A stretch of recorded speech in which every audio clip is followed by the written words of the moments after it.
Jina la Bwana Mungu wetu lihimidiwe milele na milele. Que le nom de notre Dieu soit loué éternellement. Kwa furaha kubwa sote tutaweza kushimama. Avec une grande joie, nous pouvons tous nous tenir debout.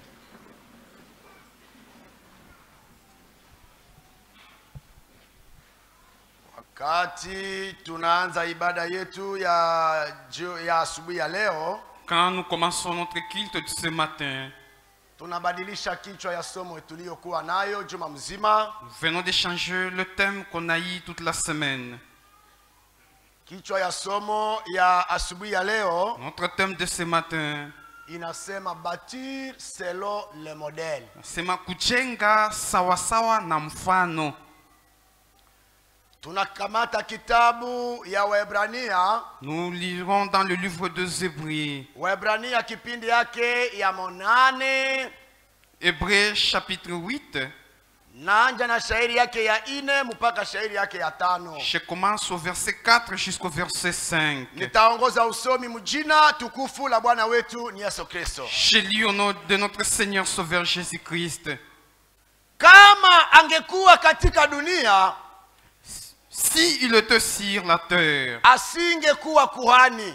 il ne serait pas même sacrificateur. Maana kuna makuhani wanaotoa sadaka kama sheria ilivyoagiza. Puisque là sont ceux qui présentent les offrandes selon la loi. Wenye kutumika kwa mfano wa kivuli cha maneno ya mbinguni, Lequel célèbre un culte, image et ombre des choses célestes. kama Musa alivyoonywa na Mungu wakati alipotaka kutengeneza ile hema. Selon Moïse, un fils divinement averti lorsqu'il avait construit le tabernacle. Maana alisema, Car il a dit, angalia ufanye vitu vyote kwa mfano ule ulioonyeshwa katika mlima. Amen. ayez soin de faire tout d'après les modèles qu'il t'a été montré sur la montagne. Amen. Amen. Amen. Mungu Baba yetu, Dieu notre Père, usiyebadilika, qui est immuable, uliye yule jana leo na hata qui est le milele. même hier, aujourd'hui, éternellement. Maandiko haya yaliandikwa kabla sote hatujazaliwa. Ces écritures ont été écrites avant que nous ne soyons nés tous. Imeandikwa ya kwamba tafsiri ya mwanadamu inaleta kifo, Il est écrit l'interprétation humaine apporte la mort. lakini tafsiri lako laleta Mais ton uzima. interprétation apporte la vie. Na alika Roho aliyeweza kuandika maneno haya J'invite le Saint-Esprit qui a dû écrire ces paroles, ashuke mahali hapa, qui descend à cet endroit. alete tafsiri ambayo iko kulingana na mapenzi Il yako. apporte l'interprétation qui est conforme à ta volonté. Utubariki tena Baba asubuhi ya leo. Puisses-tu nous bénir en ce matin, Uzungumuze Père. pamoja nasi Bwana. Parle-nous, Seigneur. Tumekuja na madhaifu yetu. Nous sommes venus avec nos faiblesses. Utazame kila mmoja wetu chini ya Regarde damu. chacun de nous sous les sangs. Mahitaji yetu yote Bwana Et toutes nos requêtes, na yaleta Seigneur. kwa mikono yako Je Baba. recommande entre tes mains, Père. Utusaidie Bwana Puisses-tu nous aider, katika Seigneur. safari yetu ya Dans kiroho. notre voyage Acha spirituel. tufanye kila kitu Laisse que nous fassions sawa toutes sawa choses na mapenzi yako. conformément à ta volonté. Naomba uwepo wako katikati yetu Je Bwana. demande ta présence parmi nous, Utubariki mjina Seigneur. la Yesu Kristo. Bénis-nous Amen. au nom de Jésus-Christ. Amen. Amen. Amen. Munaweza keti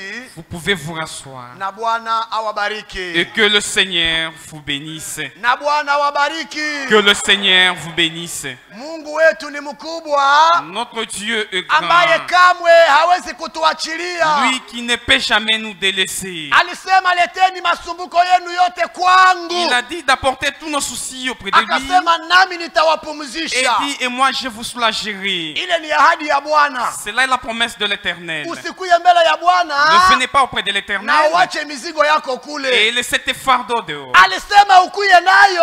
dit de venir ayant tes Yeye njo fardeaux, mwenye car c'est atakupumzisha. bien lui qui va te décharger de tes Mungu fardeaux. atusaidie sana. Que Dieu nous vienne en aide. Atueleweshe maana ya Il nous fasse maandiko. comprendre l'essence de la parole. Maneno ya Bwana Les paroles du ni Seigneur, kweli c'est vrai na ni et c'est amina. amen. Amen. Amen. Mungu atusaidie Que Dieu nous aide. atueleweshe jambo hilo. Nous faire comprendre ces paroles. Somo inasema Le thème dit bâtir selon les modèles. kujenga sawa sawa na mfano. Amen. Amen. Mungu apewe sifa sana. Que Dieu soit loué. Andiko tumetoka kusoma. Le critique auquel nous venons de lire, Hapa ni habari ya Musa. ici c'était au sujet de Moïse. Wakati Musa Quand Moïse anatamani kujengea Mungu nyumba, voulait construire un tabernacle à l'Éternel, sauti ilitoka il y a une voix ikaambia qui a Musa, dit à Moïse, kujenga ni mzuri, c'est bien de construire. haukatazwe kujenga, Il n'était pas interdit de construire. lakini wakati unajenga Mais quand tu construis, ujenge selon les modèles. construis kufatana na ule mfano.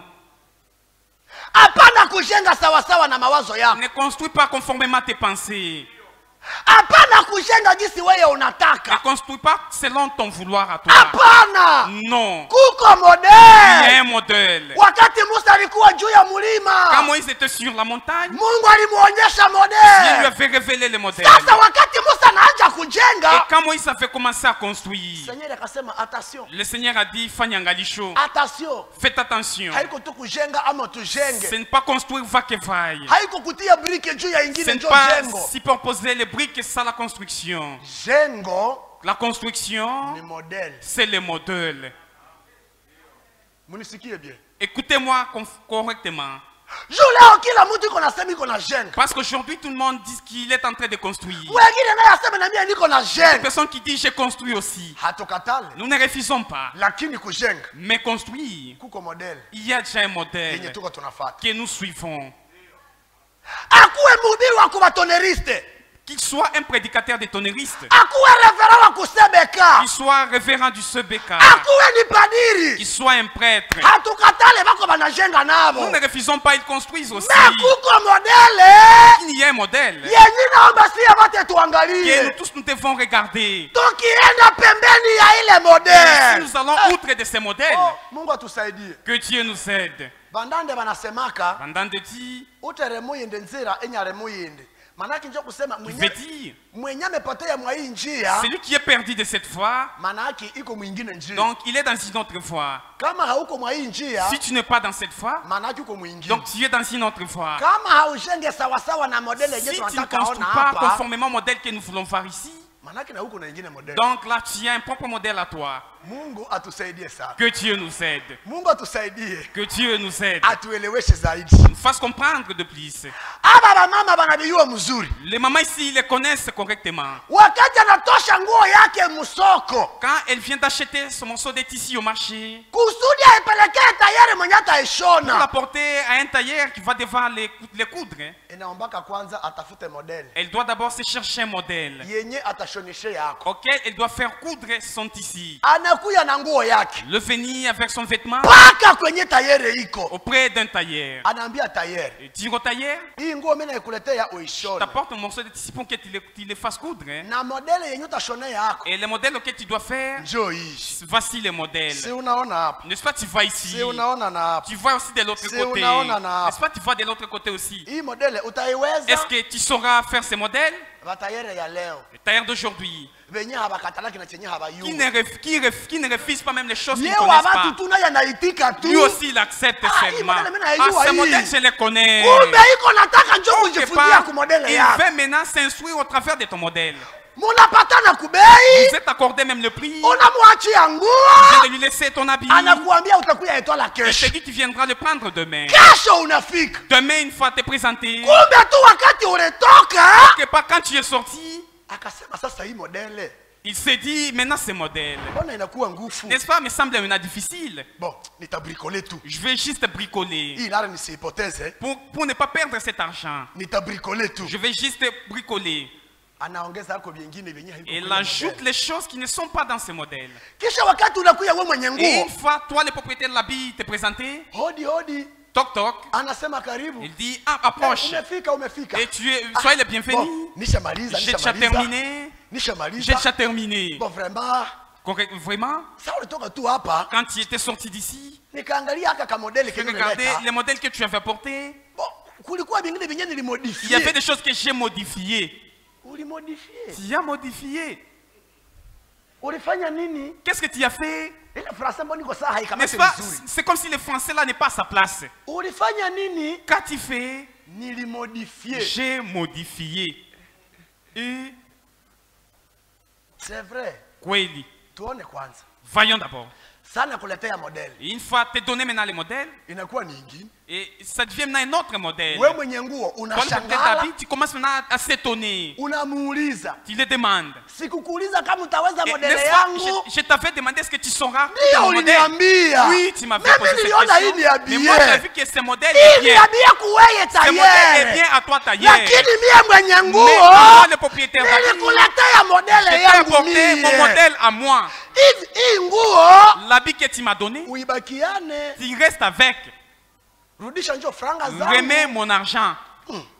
Lakini huyu mama na Et wewe. cette maman Hii aussi. modele ya mzuri C'est un bon hivi. modèle comme ça. Ndiyo ni ya mzuri. Oui, c'est un bon modèle. Lakini haiko njoo Mais modele. ce modèle ici, Yenye mie c'est pas le nilikuletea. modèle que je t'ai donné, Eh bwana, mon frère. kuangalia bazimu ya bamama. Voir maintenant la folie des mamans. Pale ndio utaione. C'est là maintenant tu verras la folie des mamans. Paka na ba de quartier batafika Et pale. même les chefs de quartier viendront à la Na place. bakupita mu barabara. Et même les passagers là, Batafika pale. ils vont aussi s'arrêter à Badimu cet endroit. nionee huu tayere badi. Considérez d'abord moi cette Hii tailleur. nguo badimu niambie. Regarde-moi d'abord cet Hii habit. modèle. Les modèles ici. Na hii. Et ces modèles. Eske vinakamatana? Est-ce que c'est conforme? Vinakatala. Donc ça ne se conforme même pas. Hivi vimekatala Comme tu. ça ne se conforme pas, Tayere. tailleur, Uko na dossier. tu as un dossier avec moi. Mimi nasema uko na dossier. Je te dis, tu as un dossier. Hatukatale ulishona. On ne refuse pas, tu as cousu. Na ulichoka. Et tu t'es même Lakini fatigué. wakati ulishona. Mais quand tu as cousu, Haukurespecte tu ordre. n'as pas respecté aux ordres. Hein. Haukurespecte Tu n'as pas modele. respecté les modèles Yenye walikuletea. qu'on t'a donnés. Munifate bien. Suivez-moi correctement. Hamuya nielewa. Vous n'avez pas encore compris. Tungali tunasonga mbele. Là, nous avançons encore. Hata ni mason. Même si c'est un maçon. Mason ajenga ke tu kutia brique juu ya ingine. Maçon ne peut pas superposer seulement des briques. Kujenga haiko kutia brique juu ya Construire, ce n'est ingine. pas superposer des briques. Mbele ujenge Afin que tu ne construises, mwenye nyumba. le propriétaire de la maison, Mimi nasema mwenye nyumba. le propriétaire de la maison, je Hapana dis, wewe mason. ce Hapana n'est wewe pas toi, mason. maçon. Mwenye Le nyumba. propriétaire de la maison Anakupatiaka kwanza modele. va te donner d'abord un plan. Aseme nyumba yangu. Il te dit, ma maison, Njoo hivi itakuwa. ça sera comme ça. Hapa ni corridor. Ici, c'est un corridor. Hapo utatia balcon. Tu vas mettre un balcon. Hapo utatia mlango. Tu vas mettre une porte. Mule mtakuwa douche. Là, à l'intérieur, il y aura une douche. Mule Il mtakuwa na y WC. aura une toilette. Wakati mimi naingia hapa Et hivi, quand j'entrerai de l'autre côté, inaomba kukue kurubire ya il hivi. faudra enfin courir de l'autre côté. Maso kama haweyue, Si maçon, tu ne connais pas ces choses, mwambie siviyue. dites à lui que moi, je ne connais pas ces choses. Kisha uikale ungoi. Et après, que tu restes assis en attendant. Kama unakamata franka, Mais si tu prends l'argent, unaanjana na kujenga. tu commences à construire. Patron sharudia Kinshasa. Que le patron est déjà revenu à Kinshasa. Unamaliza unasema Après nilishamaliza. avoir construit, tu lui dis que j'ai déjà terminé. Anakuya. Il est revenu, Kukuya ingia munyumba. rentré dans la maison, Inakuwa ingine. et ça devient notre maison. Hii balkona yuko hapa wapi? Et ce balcon qui est de cet endroit, Kwa hii model. au modèle que je t'ai donné, Hii balko hii. ce balcon ici, Iko hapa wapi? et de l'autre côté, et où? Bon, unaona, Tu vois, unaona. tu vois, Haiko bia unaona. ce n'est pas question de tu vois. Unaona ni moya. Tu vois qu'une Ni seule ile fois, modèle. tu vois que ce modèle-là, Hii balko. ce balcon, Iko wapi kwa hii model? où serait ce balcon au modèle? Ikakosa ku model. Si ça manque au modèle, Na pesa ya batu utalipa. et tu vas même remettre l'argent d'autrui. Na parcelle Et utalipa. même la parcelle, tu dois payer. Atakwambia depasa yangu Il te yote. dira, mes dépenses, Tia hayo hapa. remets mes dépenses entre mes Na mains. unaenda fungiwa. Et tu seras arrêté. Problème ni nini? Le problème, c'est quoi? Kufanya kulingana na Parce que tu model. n'as pas fait conformément au modèle. Na Bwana wetu Yesu Kristo. Et notre Seigneur Jésus-Christ, alifikaka hapa kudunia. il vint sur la terre. Kukuya tayarisha bibi harusi. Il préparait son épouse. Haleluya. Amen. Na ule bibi Et son harusi épouse hatapatikana pembeni ya neno ne sera lake. pas à côté de sa parole. Haleluya. Amen. Mungu atusaidie sana. Que Dieu nous aide. Kisha Et Bwana après le Seigneur naye akaacha avait modele. laissé aussi un modèle. Vamaso Les maçons, ni Efesie ce 4:11. sont les Éphésiens 4:11. Bako mukazi. Ils sont là en Bako œuvre. banajenga. Ils sont là en train de construire. Lakini kujenga yabo Mais leur construction inapaswa kuwa sawasawa doit na être modele. conformément au Na modèle. modele yetu ni Et notre maandiko. modèle, ce sont les Écritures. Haleluya. Amen. Kila kitu Chaque chose kenye hakiko qui sawasawa n'est na pas conforme à maandiko la parole ata revera yenjo alikisema, Quoique c'est un révérend qui l'aurait dit, ata kardinali yenjo alikisema, c'est un cardinal qui l'aurait répété, ata siwe ni mhubiri gani mwenye alikisema, n'importe quel prédicateur qui l'a prononcé, akuwa alikuya na avion, même si qu'il est venu par avion, akuiko na hubiri na même si français, qu'il prêche en français, akuiko na hubiri na même si qu'il lingala, prêche en lingala. hatuhitaji lingala, Nous ne voulons pas les lingala ici, hatuhitaji nous ne français, voulons pas les français, hatuhitaji maneno ya nous ne watu, voulons pas les paroles tunaomba propos kila humaines, hein. neno Nous faisons chaque chose ilingane na conformément modele. au modèle. Haleluya! Amen. Kila kitu Chaque chose kenye kiko pembeni ya qui est à modele côté du modèle, hata ni cha bien quelle que soit la qualité de la chose, hatukitaki. nous ne la voulons pas. Mimi nasema J'ai hatukitaki dit que nous ne voulons pas cette chose. ile modele Le modèle, mwenye le nayo. propriétaire du modèle. Haleluya! Amen. Wakati alimaliza Quand il kuitengeneza avait fini à faire son modèle, akaandika akasema, il a écrit: usiongeze n'ajoutez point, wala usipunguze. ne retranchez point. Ah! Amen. Pale sasa Là-dessus, bibi harusi l'épouse, iko attentif, elle est maintenant très attentive. manaki macho yake iko tu pale, Ses yeux sont braqués à ses paroles. kila kitu konaona Elle regarde. tunakifanya Nous regardons et nous faisons. na tunaangalia modele. Nous faisons chaque chose en regardant au modèle. Siku ya kusamba Le jour de comparaître, kila mtu kukazi alifanya que chacun de nous va comparaître au iko travers inakuya. de ses œuvres qu'il a fait. Maisha yangu, Ma vie, matendo yangu, mes œuvres matendo yako, et tes œuvres aussi, maisha yako et ta vie inaomba ibakie doit demeurer sawasawa na modele. conformément au modèle. Na modele yetu Et notre modèle, ni maandiko ce matakatifu. sont les saintes écritures. Kila kitu Chaque chose kenye kiko pembeni ya qui est à maandiko côté des écritures, ku batoto ya Mungu pour nous les enfants de Dieu, tunakitupa nous pale. les rejetons de l'autre côté. Haijalishi kilileta nani, Quel que soit, c'est une personne qui l'a porté. sie tuko batoto ya Nous sommes imeandikwa. des enfants, il est écrit. Mukila kitu ni À chaque chose, imeandikwa. il est écrit. Na masemi yangu Et de mes imeandikwa. propos aussi, il est écrit. Na korale kuonekana hapa Et la chorale apparaît imeandikwa. aussi, c'est il est écrit. Baliambia Moïse On a dit à Moïse, na kila kitu kenye kitaingia et mule chaque chose qui doit devoir entrer dans ce temple inaomba kikuwe kilionekana kumodele doivent apparaître aussi au modèle. chenye hakiko kumodele, Qui n'est pas au modèle. manaki kile ni chako chako. Donc ça t'appartient, c'est une chose à toi seul. Hatuhitaji made Kalemi, Nous ne voulons pas les mots de Kalemi. hatuhitaji made Nous ne Lubumbashi, voulons pas les Madei en Lubumbashi. hatuhitaji made Nous ne voulons pas les Mubana, Madei en Mubaba. tunahitaji made ya Nous kwetu voulons les modèles de la chez ambayo nous. Bwana Que mwenyewe nous-mêmes le Seigneur, wakati atashuka quand il reviendra, atasema il dira voilà, sawa sawa. mulifanya sawasawa Vous na avez mapenzi fait yangu. conformément à ma volonté. Amina. Amen. Bwana atusaidie Que le sana. Seigneur nous vienne en aide. Ndio maana wa ndugu wa dada, Et c'est pourquoi mes frères et sœurs, mbele ya kuingia mkanisa, avant d'entrer dans l'église, hakikisha mahubiri yenye iko pale rassure-toi que la prédication qui est prêchée iko selon le modèle. est conformément au modèle. Mimi narudia pale, Je reviens sur ce point.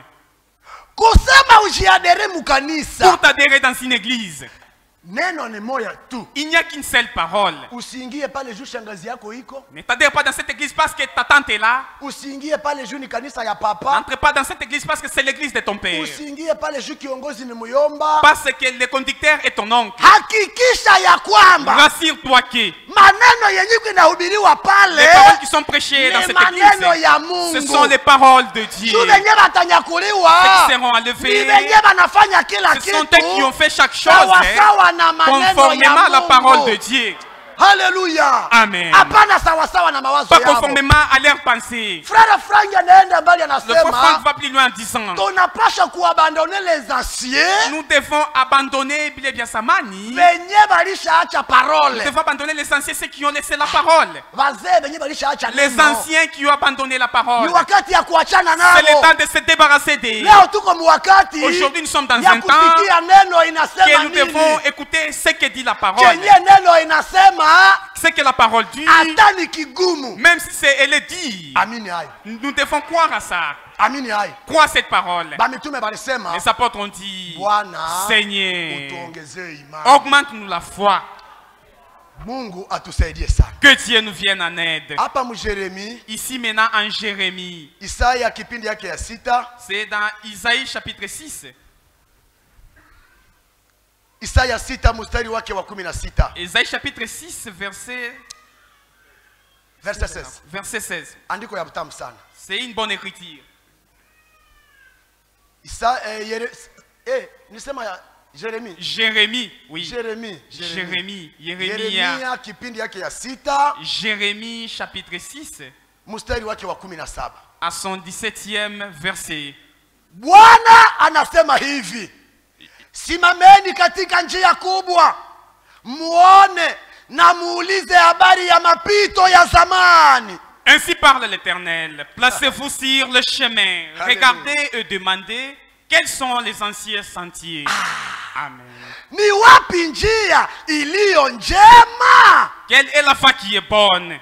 Mwende katika njia hii, Et marchez-y dans cette voie. nanyi mutajipatia raha katika nafsi zenu. Et vous aurez du repos pour vos âmes. Amen. Amen. Inaomba Il kuuliza, nous est demandé de demander. ni wapi njia iliyo nzuri? Serait de bonnes voies. Ni wapi njia iliyo De njema? bonnes voies. Muulize habari ya mapito ya zamani. Demandez à propos des anciens sentiers. Haleluya. Amen. Kuko njia Il y a un chemin yenye wengine walipitaka ndani, auquel le temps de l'autre fois avait passé. na mwile njia hamuna Et dans kupotea. cette voie, il n'y a pas la perdition. Ukaingia tu mwa ile njia tu, Une fois tu t'introduis dans cette utaenda voie, ni tout tu vas aller droit tout droit mpaka kwenye unaenda. jusqu'à la destination. Haleluya. Amen. Va Petro Pierre waliingia mwile njia, était dans cette voie.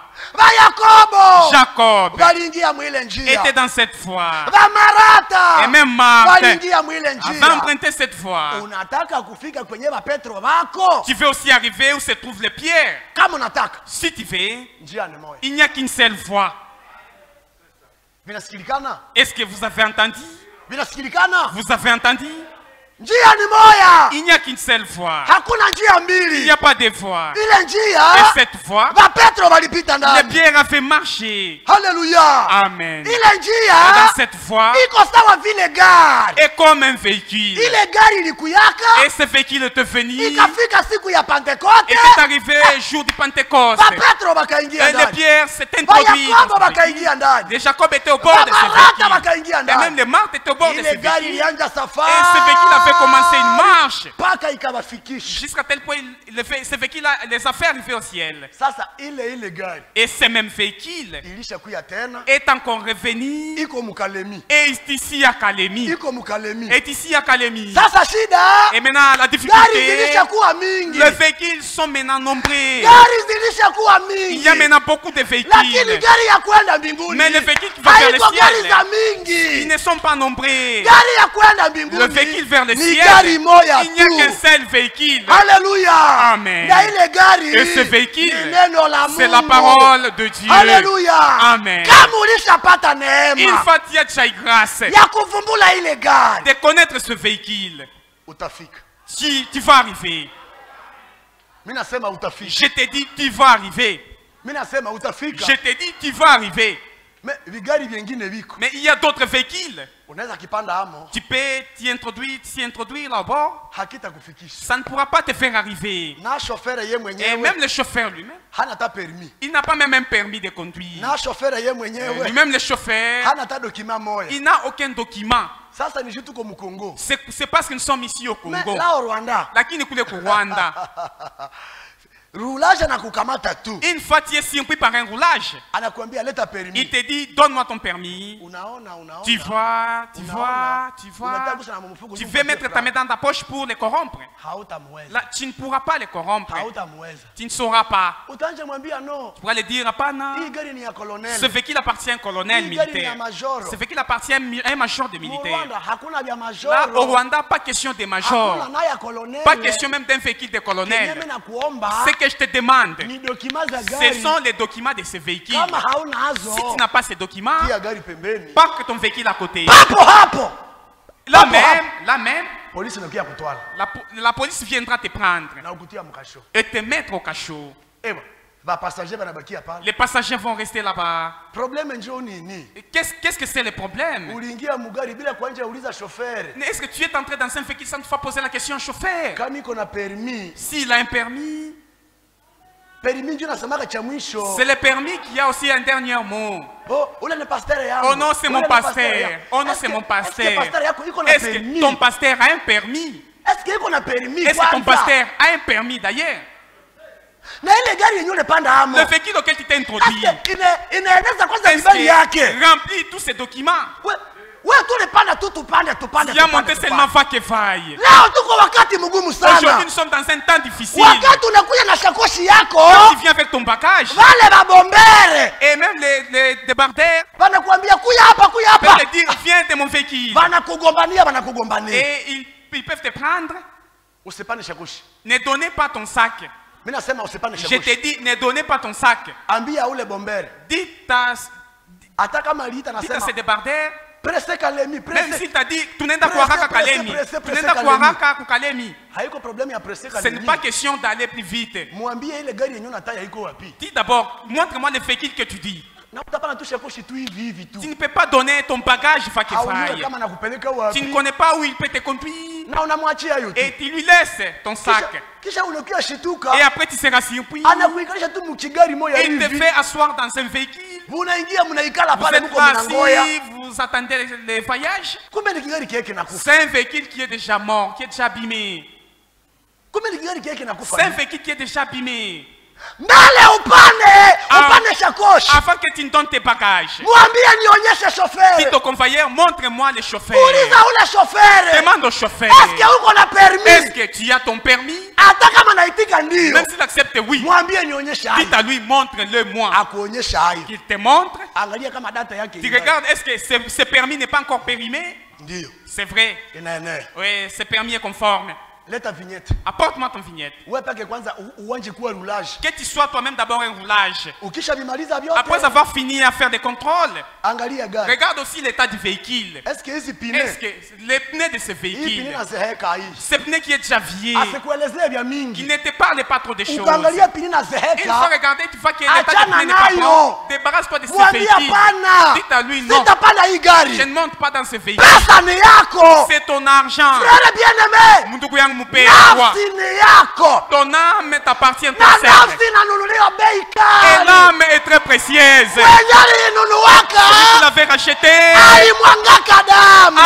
a répandu son sang. Kusudi nafsi yako ikuwe Pour que rekipere. ton âme soit rachetée. Iliomba damu Il imwangike. a fallu que le sang puisse être répandu. Usiingie mulukanisa. N'entre pas dans n'importe quelle Lenye église haluna qui vibali. n'a pas de documents. Haleluya.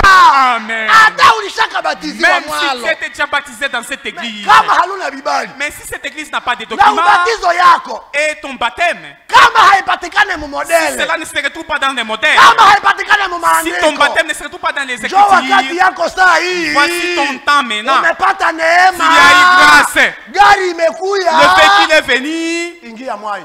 Entre maintenant dans le véhicule. Mungu atusaidie. Que Dieu nous aide. Atueleweshe zaidi na Qu'il nous fasse zaidi. comprendre de plus et Nafsi plus. yako Ton âme. usichezee. Ne blague pas avec ton âme. Nafsi yako Ton âme. usikubali mtu mwenye hana permis N'accepte pas une personne qui n'a pas de permis. aichezee. Puisse jouer de ton âme. Hata pata chakula ya kupatia nafsi. Parce qu'il n'aura pas la nourriture à donner à ton âme. Nafsi L'âme. haiko tu uliingia mkisomo. Ce n'est pas parce que tu as trop étudié. Watu wako wanacheza Les gens wanacheza. sont là en train de danser. Visomo leo Aujourd'hui, vinabakia mudase, il y a plusieurs églises qui demeurent dans des danses. lakini kanisa la Mungu aliye hai Mais l'église du Dieu vivant, habaangaliake dasi, il ne regarde pas aux danses. wanaangaliaka Il modeli. regarde qu'au modèle. Haleluya! Amen. Juu wakati Kristo Parce que atakuya, lorsque Christ reviendra, atakuya kamata ile il viendra modeli. prendre son modèle. Na venye walitembea selo le Et ceux qui avaient modeli. marché conformément au Ndio modèle, venye bataona uso ce wa sont eux qui Bwana. verront le visage de l'Éternel. Mungu atusaidie Que sana. Dieu nous aide. Ndio maana bien aimé. Et c'est pourquoi ndugu yangu Andiko mpendwa, imetuambia l'Écriture nous dit, simameni katika njia kubwa. tenez-vous dans une grande foi Muone et voyez na muulize habari ya mapito ya zamani. et demandez concernant les anciens chemins. Va Petro walitembeaka aye. Les pierres, comment est-ce qu'ils avaient marché? Va Petro waliishi aye. Comment est-ce que les pierres avaient vécu? Vale njo waliachiwa Car neno. ce sont eux qu'on les avait laissé la parole. Ile neno njo modele. Et c'est cette parole qui est le modèle. Ile modele Et ce modèle, inaomba tunaileta on nous demande d'apporter le modèle, tunaitia kwa toneriste. de les donner aussi aux tonnéristes. Kama habekamatana Si ça ne se conforme pas, hata basome maparagrafu. quoi qu'ils peuvent lire des paragraphes, Haiko problème ya pas maparagrafu. question des paragraphes. Ni problème ya modele. Là, il s'agit question des modèles. Haleluya. Amen. Seigneur, Bwana, chenye naheshimia ce qu'il honore, ni modele yake. c'est rien que son modèle. Na weye Et toi aussi. kusema Seigneur ya Pour que le kuheshimia, Seigneur puisse t'honorer, inaomba utembee il t'est demandé selo ile de modele marcher conformément au yenye modèle Seigneur que le anaheshimia, Seigneur honore. na wewe Et tu utaheshimika. seras aussi honoré. Ndio maana Et niliwaambia c'est pourquoi je vous ai dit, tuko wenye. nous sommes les bien-aimés. Haleluya. Amen. Maki kila mtu akikumbuka kwenye Seigneur alimtosha. Chacun de nous se souvenait de là où le Seigneur l'a tiré. Hata kama uko mvile. Même si tu es en Watu ville, wanaweza angalia unaanja les gens cheza peuvent te tu. voir en train de danser. Wanakosa kama umefika kwa nini? Ils peuvent dire Nijue qu'est-ce qui peut kumbuka. t'arriver. Tu te souviens Kwenye Seigneur où le alikutosha. Seigneur t'avait tiré. Haleluya. Amen. Sasa unaangalia matendo Quand yako. tu regardes tes œuvres, Inakamatana na ya ils Petro. sont conformes aux pierres. Sasa unaangalia maubatizo Quand tu yako. regardes ton baptême, Iko na reference. il y a des références. Sasa unaangalia maisha Quand tu yako. regardes ta vie, Iko na il y a reference. aussi des Unasema références. gloire à Il dit Dieu. utukufu kwa Mungu. Oh! Amina. Mungu atusaidie. Que Dieu nous aide. Andiko inasema ya kwamba L'écriture dit, si wote wanaosema Bwana ce ne sont Bwana, pas tous qui m'appellent Seigneur, Seigneur, watakaoingia. qui entreront. lakini yeye Mais c'est lui anayefanya qui fait mapenzi la volonté yake. de celui, de notre Mungu Père. apewe sifa sana. Que Dieu soit loué. Atusaidie Que Dieu nous aide. na atuwezeshe. Et qu'il nous aide. Frère Branham anasema hapa Le frère hivi. Branham dit ici, Citation ya mtamu sana. c'est une bonne citation. Iko na mafuta we. Il y a de l'onction. Mwisikie bien. Écoutez bien cette citation. Anasema hapa hivi. Il dit, Mkitabu yenyewe nasema la flèche de délivrance ile mkuki ya ukombozi de la part de Dieu ya upande wa Mungu tirée à l'aide d'un arc. yenyewe inavutiwa kwa upinde. Anasema hapa hivi. Il dit ceci, Si mes chaussures concordent avec mon pantalon. kama bilato byangu binafanana kabisa na suruali yangu. Paragraphe 27. Kifungo kia 27. Si mes chaussures Anasema kama bilato byangu concordent avec mon pantalon. binafanana kabisa na suruali yangu. Mungu nasikia wewe. Est-ce que vous écoutez? Sona kisi nilivala kiatu ya Comment rushi. est-ce que j'ai porté mon chaussure de couleur chocolat? Nikajikaza nitie na pantalon ya rushi. Je me suis forcé de porter aussi un pantalon de couleur chocolat Juu ikuwe concordance. pour que je puisse concorder. Hein. Hallelujah! Amen. Aba ba Et mama. même nos sœurs, John nos mamans anaiwaka hii ici, ce citation sont eux hii. qui connaissent cette citation. Akakuwa na blouse yake ya vert. Si elle a sa blouse de la couleur verte, Atajikaza tie na elle jipe ya doit se vert. forcer de mettre aussi une jupe de couleur verte. Atajikaza tie na Elle katambala doit ka se vert. forcer de mettre aussi, Wanaita munjo concordance. c'est ce qu'on appelle la concordance. Hallelujah! Amen. Mungu atusaidie sana. Que Dieu nous aide. Si mes chaussures concordent avec mon Kama pantalon. bilato byangu binafanana na suruali yangu, Ou si mon pantalon concorde avec ma veste. au kama suruali yangu inafanana na koti yangu, J'ai besoin que mon expérience na ninapenda vile vile onjo yangu concorde avec la Bible de Dieu. ifanane na Biblia ya Mungu. Hallelujah! Amen. Mazoezi yako. Que tes expériences, Mazoezi yako que tes ndugu. expériences, mon frère, Ujikaze. tes forces, Paka ibakie. pour que Iko mumepaka ya cela maandiko. puisse rester aux limites de la parole. Ile ndio inahitajika leo. C'est ce qui nous est demandé aujourd'hui. Amen. Dio. Ou si mon pantalon concorde avec ma veste. Suruali yangu ipate kufanana na koti yangu. J'ai besoin que mon expérience concorde avec la Bible de Dieu. Napenda kabisa mazoezi yangu ifanane kabisa Biblia ya Mungu. Amen. Amina. C'est l'état de concordance. Ni wakati wa kufanana. S'il y a quelque chose avec quoi vous accordez, Kama kuko kitu kenyewe unakubaliana nacho, accordez votre expérience avec celle de Paul. na ufananishe mazoezi yako na ya ile ya Paulo. C'est ce dont nous avons besoin Jo aujourd'hui. kenyewe sie tunapenda leo. Amen. Mazoezi yako ndugu. Que tes expériences, mon frère. Mazoezi yako dada. Que tes expériences, ma sœur. Naomba yalingane Ça doit être conforme na mazoezi ya Paulo wa aux kibiblia. expériences de Paul de la Bible. Dio. Mungu apewe sifa sana. Que Dieu soit loué. C'est le temps de nous accorder avec la foi de Paul de la Bible. Ni wakati wa kufanana na ile imani ya Paulo wa Biblia. C'est cela notre exemple. Ile ndio mfano wetu. Ne cherchez pas à rassembler à votre voisin. Usitafute kufanana jirani yako. Rassemblez au sein de la Bible. Ufanane bale ba mu Biblia. Amen. Amen. Mungu atusaidie. Que Dieu nous aide. Modele yetu haiko Goma. Notre modèle n'est pas à Goma. Modele yetu haiko Kalemi. Notre modèle n'est pas ici à Kalemi. Modele yetu haiko Lubumbashi. Et notre modèle n'est pas à Modele Lubumbashi. yetu haiko Tanzanie. Notre modèle n'est pas à Tanzanie. Modele yetu. Notre modèle, c'est les Écritures. Ni maandiko. Ce sont les Écritures. Ni maandiko. Ce sont les Écritures. Ni maandiko. Ce sont les Écritures. Hapana gisi Kalemi nasemaka. Comme Kalemi dit, Si mukanisa yetu. nous dans notre église, Hakuna vya kanisa yetu. pas question de notre église. Kuko vya maandiko. Ici, il s'agit des Écritures. Ile njoo ya chakula watoto ya Mungu. Et c'est ça même la nourriture des enfants de Dieu. Alléluia. Amina. Mungu atusaidie. Que Dieu nous aide. Ulikuwa tu unaikala mkwako kunyumba. N'est-ce pas, tu t'asseyais chez toi à ta maison? Uko naangalia Tu es télévision. là en train de suivre la télévision Alileta taarifa za habari ya dunia. qui apportait nous faits du monde. Anachomoka tu kukiti. Tu t'élèves de ta chaise. Alishatia perike ya kifahari. Tu as placé et là tu as mis une perruque qui coûte. Alishaichanua. Là tu as peigné. Anashukisha nyele zingine zinafunga licho Tu moya. as tressé des cheveux qui ferment même un œil. Licho moya tunjue inyiko naangalia batu. Il n'y a qu'un œil qui vaille des personnes. Nyele zishafunga huku. Les cheveux ont couvert un autre œil. Iko natosha français. Elle est là en train de fioler le français. Yenye kabisa inatafunikana vizuri. Le français qui est bien fiolé. Kisha na weye Et toi, unatuchomokea tu hapa na kale kaperike tu viens maintenant ici avec cette perruque. na ushakati hama. Et tu as déjà caché aussi un œil. Na badi yake na banakuangalia gisi huko Les diacres te umekuya. regardent comme tu es en train de venir. Na banakuacha tu ingie mkanisa. Et ils te laissent même entrer dans l'église. Attention vous les diacres. Washemasi mfanye angalisho. Angalisho sana. Faites attention les diacres. Diacre Un diacre, haiko tu kusimama kwa mlango. ce n'est pas question de se tenir seulement à la porte. Hapana. Ce n'est pas ça. Diacre Être diacre, iko na droit ya kufika kwako. c'est avoir le droit d'arriver à la maison des membres de l'église. Omweli moya kujuma. Même une seule fois par semaine. Donc diakona Le diaconat, haiko kazi ya mzaa. ce n'est pas un travail facile. Mimi narudia pale. Je reviens encore à ce Mimi point. nasema diakona haiko kazi ya Le mzaa. diaconat, ce n'est pas un travail facile. Inaomba kukamata vitu au Ça sérieux. demande de prendre des choses au sérieux. Seri anakuya, Et la sœur est venue, kisha unamwacha tu anaingia humu. tu la laisses entrer ici. Naye wakati anafika tu humu, Et quand elle est entrée ici, anaikala kukiti. elle s'assied sur une chaise. Iko nasema, "Oh Elle est en Jésus." train de dire, oh Jésus.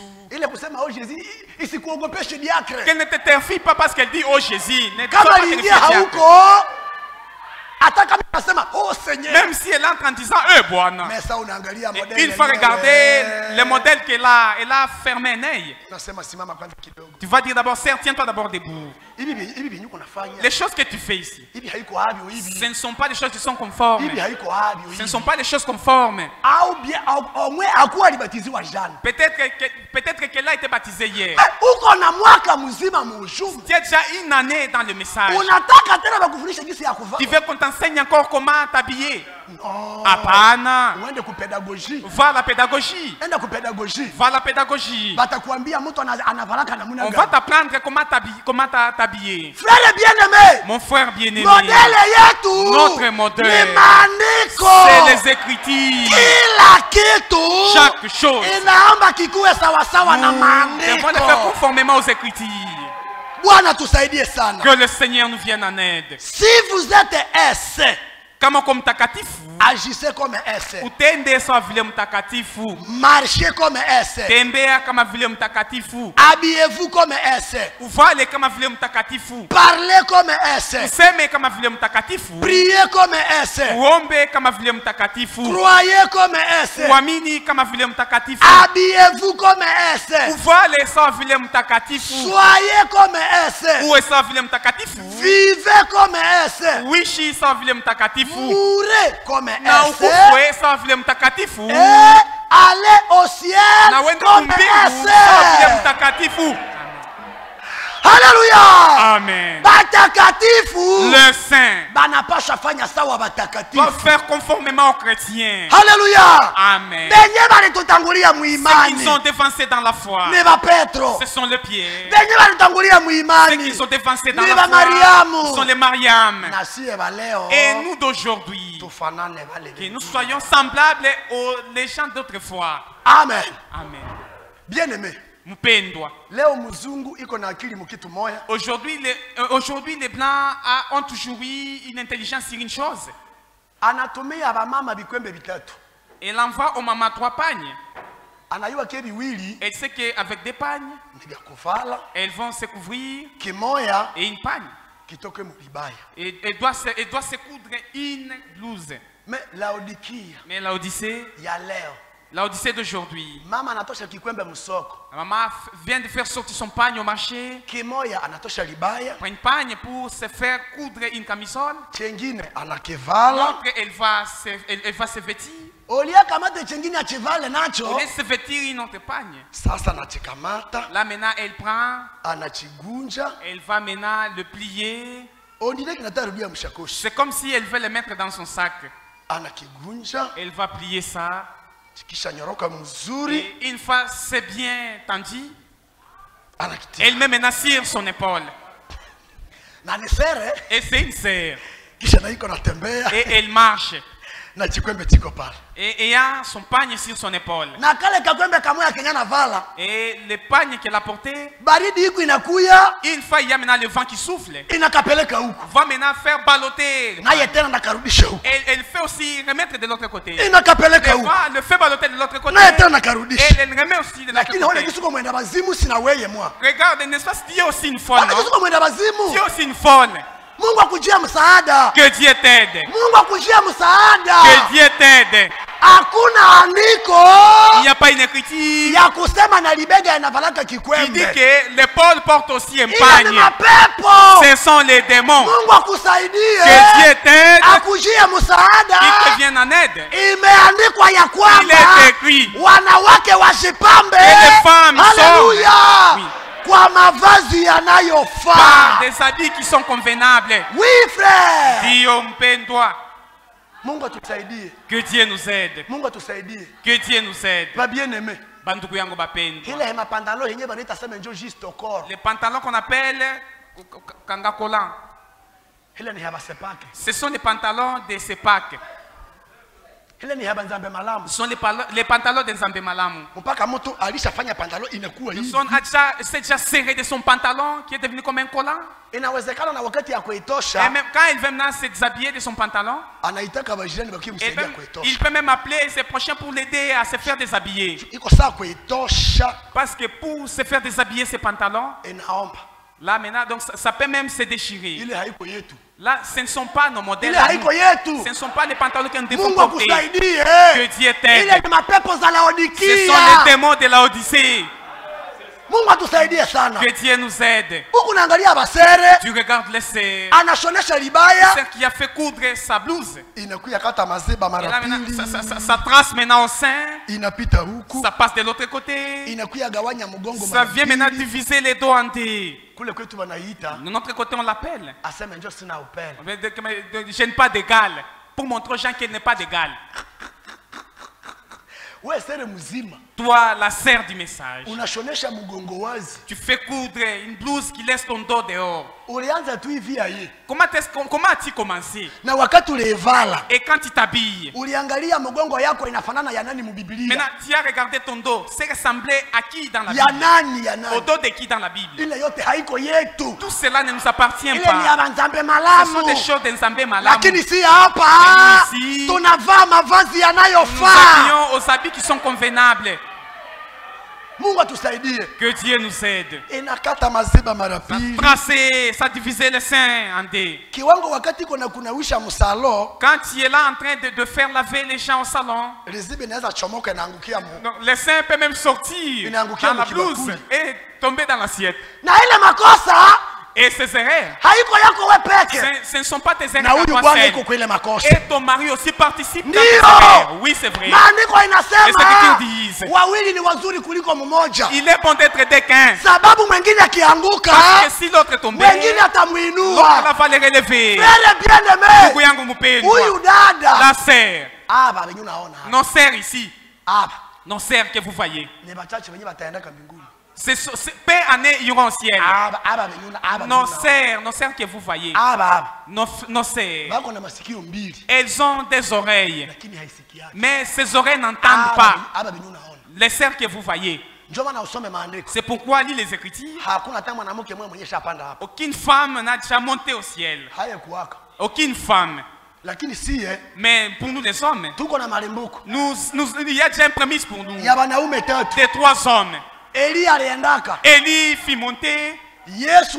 Jésus-Christ fit monter aussi. Et Enoch aussi fit monter. Et cette fois-ci, dans notre âge, on dit maintenant, et vous aussi les femmes, vous pouvez aussi aller. Et vous les femmes, vous pouvez aussi aller maintenant. Et quand je regarde les gens qui vont aller, je me dis non. C'est comme si elles peuvent encore rester. Parce que nos sœurs, il y a des démons de Laodicée. Pour nos sœurs, ne parle pas. Que Dieu vous aide. Avant que ta femme n'apporte son modèle à un tailleur, fais-le entrer d'abord aux chambres. Dites à lui, ces modèles. Habille-toi d'abord de ces modèles. Et il doit d'abord se vêtir de ces modèles. Une fois il s'est vêti, dites à elle, tourne-toi. Elle tourne. Tourne encore. Elle contourne. Élève d'abord ta main. Élève ta main. Là ça va. Donc, ni sawa kwanza, hein? Si cela n'est pas conforme, n'ayez pas honte de le dire. Dis-lui, je ne veux pas ces modèles. Cherche un autre modèle. Parce qu'elles ont une bouche bégayante. Elle peut te dire, oh Père de Mumbere, l'affaire ici des modèles de femmes ne vous concerne pas vous les maris. Dites à lui, moi dans ma maison, ça me concerne. Oui. Là où elle va aller, si elle n'est pas honorée, sera maintenant ta honte à toi son mari. Oui, c'est vrai. Et ils vont commencer à se demander, elle c'est la femme de qui? Qui ne connaît pas ici que si elle portait un pagne et ça montre même sa cuisse si elle est en train de manger, qui ne connaît pas ça? Elle peut élever son doigt en disant non, Jimmy tu as menti. Aucune femme. Donc si elle s'habille à un pagne, il y a un esprit derrière. N'est-ce pas, vous voyez, elles viennent d'accepter. Elles ont accepté qu'une partie de la cuisse reste ouverte. Et elles ne s'inquiètent même pas pour changer. Mais l'épouse, lorsqu'elle écoute la véritable parole, elle ne fait pas de discussion. Lorsqu'elle écoute la véritable parole, à l'immédiat, elle change. Il n'y a pas question d'ajouter d'autres choses. L'épouse, levons nos yeux. Il n'y a plus le temps, nous allons. Ce n'est plus le temps de blaguer. Prends pas le modèle que tu as tiré à Goma. Prends pas le modèle que tu as tiré à Lubumbashi. Oh non, moi, une fois arrivé là-bas, ici, nous sommes vraiment dans d'autres choses. Nous ne connaissons pas même la révélation. Quelle révélation? La révélation, c'est pour mettre un pagne sur l'épaule. C'est ça la révélation que tu nous as apportée. Que Dieu t'aide. Que Dieu t'aide. Que Dieu t'aide. Je te dis que Dieu t'aide. Ce que nous voulons. Et que chaque chose soit conformément au modèle. Même si tu n'as pas encore, mais dis au Seigneur de t'aider. Dis au Seigneur de te faire faire. Chaque chose qui est contraire à la parole, nous devons nous débarrasser de cette chose. Que Dieu nous aide. Que Dieu nous aide. Et ce message, c'est une robe d'occasion. C'est une robe qui a été habillée par une autre personne. Et c'est Dieu qui l'a cousu. Et lorsque Dieu a fait finir à coudre cette robe, il a écrit là au bord. Il a dit n'ajoutez point, ne retranchez point. Et quand nous te faisons vêtir ces messages, là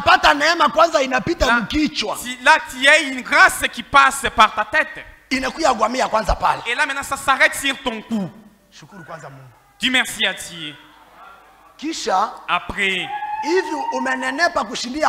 comme tu t'es grassi plus que même l'habit, il te faut faire des régimes jusqu'à tel point que tu vas maigrir. Il faudra que cette robe puisse te convenir. Le serviteur de Dieu vient avec des marteaux. Ils vont commencer à marteler les épaules. Marteler les épaules. Et ce sont de la mauvaise vie que tu as.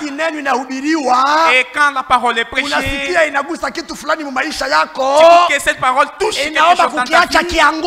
Il faudra laisser cette chose tomber. Tu dois laisser cette chose tomber pour que la robe puisse te convenir. Par la grâce de Dieu, tu vois que la robe commence maintenant à descendre. Et maintenant, ça s'arrête ici au niveau de la hanche. Tu dis, mais donc la robe n'est pas encore descendue convenablement. Et donc au niveau de la hanche, tu es aussi grâce. On va maintenant envoyer des maçons. Viendront maintenant jusqu'à tel point qu'ils vont prendre soin de toi. Jusqu'à tel point que tu vas voir que la robe va maintenant descendre. Et lorsque la robe descend, peut descendre et ça devient maintenant longue. Et il est écrit n'ajoutez pas, ne retranchez pas. Tu dois commencer à marcher avec cette robe. Et tu touches maintenant pour que ça ne tire pas la terre. Là tu touches à ta robe. Tu tiens ta robe. Parce que cette robe, on ne peut pas maintenant la modifier. Et on ne peut pas ajouter quelque chose sur cette robe. Les mamans qui se trouvent dans des villages, ce sont eux qui connaissent comment payer un habit à leurs enfants. Et une fois arrivé au marché, elle trouve une culotte. Regardez, cette culotte n'est pas de coton. Regarde que cette culotte est de nylon. Nylon, c'est un habit qui ne se désaltère pas. Qui peut vieillir et laisser. Celui qui viendra derrière toi, il peut aussi s'habiller de cette manière et le laisser aussi. Parce que c'est nylon. Il faut regarder. C'est une culotte en nylon. Mais cette culotte est un peu longue à mon fils. Comme c'est nylon, elle ne peut pas laisser cette culotte. Elle doit prendre cette culotte. Qu'est-ce qu'elle dit en elle? Elle dit, comme c'est nylon, même si elle devenait longue, donc mon enfant grandira étant dans la même culotte. Et toi aussi cette parole. Que tu restes. Alléluia. Même si elle est devenue très longue plus que toi, reste là-bas. Et tu grandiras dans cette parole. Amen. Jésus dit, c'est lui qui va demeurer dans cette parole. Et c'est celui qui va devenir mon véritable disciple. Le frère Franck a dit, c'est celui qui demeure dans la parole. Il sera sanctifié par elle. Amen. Demeure dans la parole. Quoi qu'elle ait dit, reste là-bas. Si tu attends qu'elle est solide, Seigneur, tiens-moi. Tiens-moi, Seigneur. Tiens-moi, Seigneur. Je vais rester ici. Amen. Les catholiques disent, quoi qu'il y ait des religions peuvent s'augmenter, je vais demeurer, rester toujours dans l'église catholique. Et que tu dises aussi, quoi que les religions peuvent s'augmenter, Même si les épreuves venaient, tu dois demeurer dans la parole de Dieu. Amen. Que Dieu nous aide. Bien-aimés frères, que nous acceptons être conduits par la parole. N'acceptez pas d'aller très loin de la parole. Il est écrit, ceux qui iront au ciel sont ceux qui ont une seule foi et une expérience et un baptême. Oui, c'est ça le modèle. Une seule foi, une seule espérance et un seul baptême. Oui.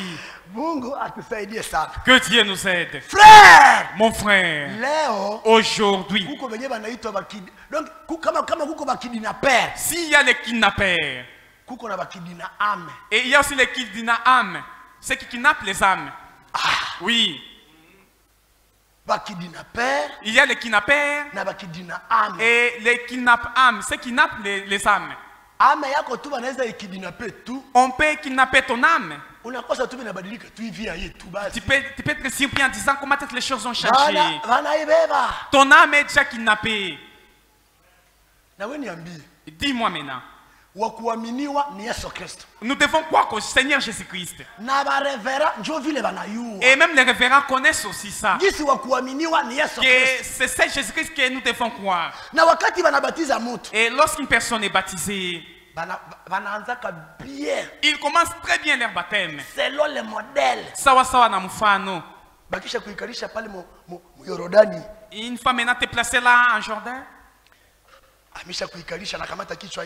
Il prend ta tête. Il prend aussi tes mains, il te met ici sur ta poitrine. Je n'ai jamais vu une personne qui pose la question. Est-ce que tu crois le Père, Fils et au Seigneur Jésus-Christ comme tes seigneurs? Je n'ai jamais vu cette personne. Tous demandent. Est-ce que tu crois au Seigneur Jésus-Christ comme ton Seigneur et le Sauveur de ta vie? Tu secoues même la tête, oui. Et après il te dit, comme tu as cru, je te baptise au nom du Père, du Fils et du Saint-Esprit. Amen. Et au lieu que tu lui demandes, monsieur, pourquoi tu m'as kidnappé? Tu m'as posé la question, est-ce que tu as cru au Seigneur Jésus-Christ? Je t'ai répondu oui. Et pourquoi maintenant tu ne m'as pas baptisé au nom de celui que j'ai écrit? Il t'a kidnappé. Quand il te dit au nom du Père, tu vas maintenant lui demander, ah, ton père maintenant c'est qui? Afin qu'il ne te plonge dans l'eau. Dites-moi d'abord, qui est ton père? Parce que j'ai entendu que lui, c'est bien lui qui... Maintenant, on te baptise au nom de Kimboko, le nom de son père, sans toutefois connaître. Tu as cru au Seigneur Jésus-Christ. Le nom de la personne que tu as cru. On doit te baptiser en ce nom. Et même les apôtres de Jésus-Christ, ils ont baptisé au nom de Jésus-Christ. Et c'est pourquoi aujourd'hui, mon frère, ma soeur, le baptême au nom de Jésus-Christ et le baptême de Zélie. Et ici dans la Bible, aucune personne qui a été baptisée au nom du Père, du Fils et du Saint-Esprit. Dans la Bible, que tu viens me montrer cette personne. Si tu trouvais une personne, pas deux personnes. Si tu trouvais seulement deux personnes, une personne seulement, qui a été baptisée au nom du Père, du Fils et du Saint-Esprit, dans cette Bible, Nous pouvons même te donner cet édifice. Deviendra dans ta propriété. Et signer un document disant que l'édifice, nous le laissons à cette personne qui nous a apporté la chose la plus importante. Et si tu n'as pas cette personne, tu es baptisé. Moi, je vais maintenant te donner les gens qui ont été baptisés au nom de Jésus-Christ. Les gens qui étaient baptisés au nom de Jésus-Christ, ce sont nos frères. Oui. Nous sommes les frères aux pierres. Nous sommes les frères aux Marthe. Et toi dans la Bible, ton frère c'est qui? Qui a été baptisé comme toi. Mu Biblia. Que Dieu t'aide. C'est ça les modèles de saints. C'est ça les modèles de saints. Nous n'apportons pas de nouvelles choses. C'est rien que le même véhicule. Le modèle est le même. Le chauffeur est le même. Alléluia. Amen. Le même chauffeur. Je vous apporte le même chauffeur ici à Kalemi. Kalemi, entrez dans ce véhicule. Et ça vous fera arriver où se trouve le Pierre. Amina. Une espérance. Une seule foi et un baptême. Amen. Et c'est pourquoi nous sommes le bien-aimé. Parce que nous avons le frère dans la Bible auquel nous sommes baptisés comme eux. Pas comme conformément aux pensées des hommes. Amen. Amen. Que Dieu nous aide. C'est le temps auquel nous sommes, mes frères et sœurs. Ce n'est pas le temps de regarder à gauche ni à droite. C'est temps. C'est le temps de regarder à ce que dit la parole. Ne regarde pas ce que la sœur est. Chacun de nous a son propre modèle auquel il a été appelé. L'Écriture dit: luttons pour la foi qui nous a été donnée une seule fois pour toutes. C'est fini. C'est rien que ça. Donc, de compter nos pas dans cette foi. De faire nos pas avec cette foi. Le diacre. Tu as ce travail. De veiller sur l'habillement des sœurs qui n'est pas conforme. Tu as ce travail de l'appeler au bureau.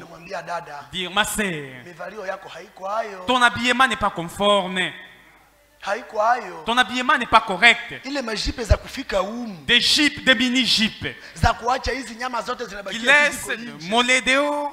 Ce n'est pas le modèle des enfants de Dieu. Diacre. Tu as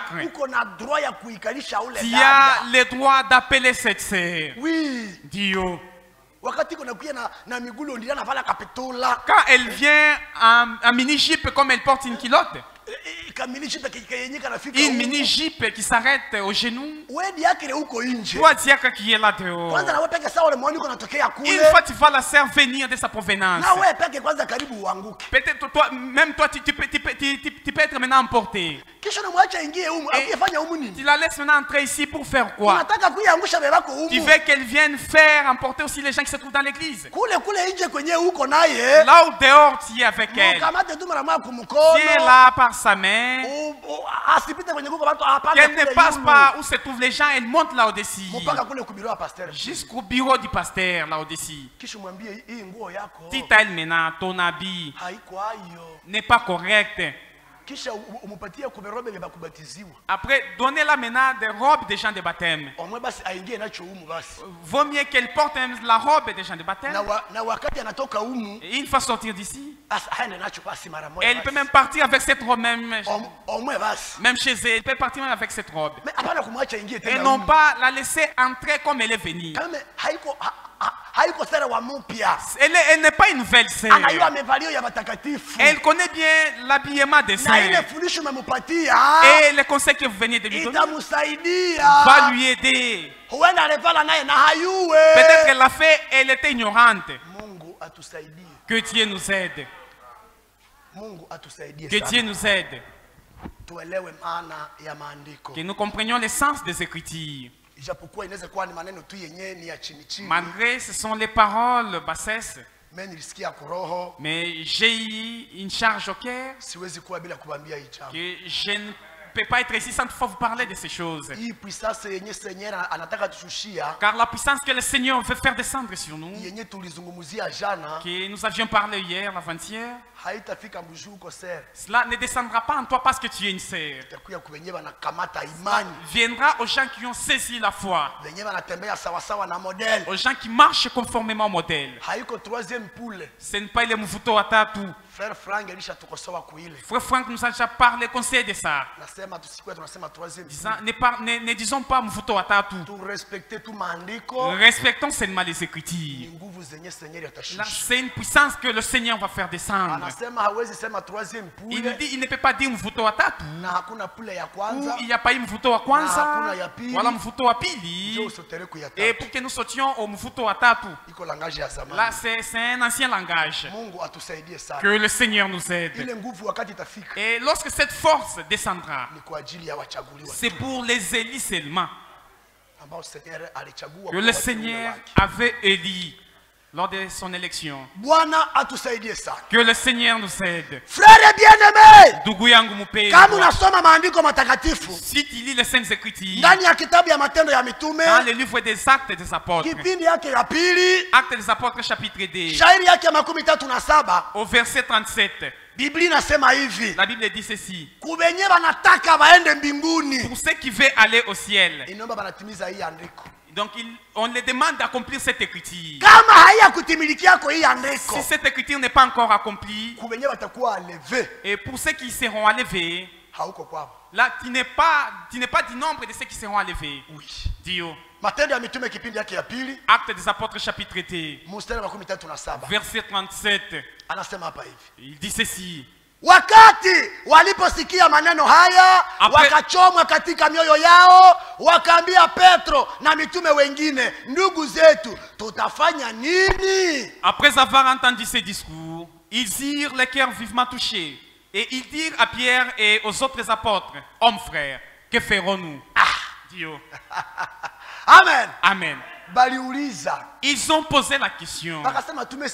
Ils ont dit: nous avons entendu ces discours. Et nous réalisons que ce sont les paroles véritables. Que ferons-nous? Verset 38. Pierre leur dit: tubuni mukabatizwe, repentez-vous et que chacun de vous soit baptisé kila mmoja kwa jina lake Yesu Kristo, au nom de Jésus-Christ, mupate ondoleo la dhambi zenu, que vous recevrez le pardon des péchés, mutapokea zawadi ya Roho Mtakatifu, et vous recevrez le don du Saint-Esprit. Dieu. Amen. Amen. Petro alikuwa na jibu ya mzuri. Pierre avait une bonne réponse. Ile jibu. Et cette même réponse, c'est la réponse que je te donne aussi ce matin. Pierre avait répondu à ces gens disant: repentez-vous et que chacun de vous soit baptisé au nom de Jésus-Christ, que vous recevrez le pardon de vos péchés. Qui veut dire, pour que tes péchés te soient pardonnés, il te faudra d'abord te repentir et que tu sois baptisé au nom de Jésus-Christ, pour que tu reçoives maintenant la rémission de tes péchés. Toi qui ne t'es pas encore repenti et tu n'es pas encore baptisé au nom de Jésus-Christ, tes péchés demeurent. Quoi que tu sois un révérend pasteur, Dieu t'inquiète pas même de ton titre de révérend. Dieu s'inquiète à la personne qui s'est repentie et qui s'est fait baptiser au nom de Jésus-Christ. Et après là, tu vas recevoir la rémission de tes péchés. 39. Kwa sababu ahadi hii ni kwa ajili yenu, car la promesse est pour vous, na watoto wenu, pour vos enfants, na kwa watu wote walio mbali, et pour tous ceux qui sont au loin, na wote watakaoitwa na Bwana Mungu wetu. En aussi grand nombre que le Seigneur notre Dieu les appellera. Tio. Que Dieu soit loué. Si le Dieu de Pierre t'a appelé, cette promesse est pour toi. Mais si tu étais appelé par le Dieu d'autres personnes, et là ça ne vous concerne que vous. Mais celui qui était appelé par le Dieu de Pierre, il doit honorer cette parole. Il doit faire chaque chose conformément à la parole. Ce que tu fais, ce qui est contraire à la parole de Dieu, cette chose est une erreur. Et là, il n'y a pas d'enlèvement pour toi. Les Ndande disent, c'est lui qui ne peut pas interdire à son roi, il mourra avec lui. Tu dois lui demander, est-ce que ce que nous faisons ici, nous le faisons conformément à quelle écriture? Voyez aujourd'hui les catholiques là où ils sont arrivés,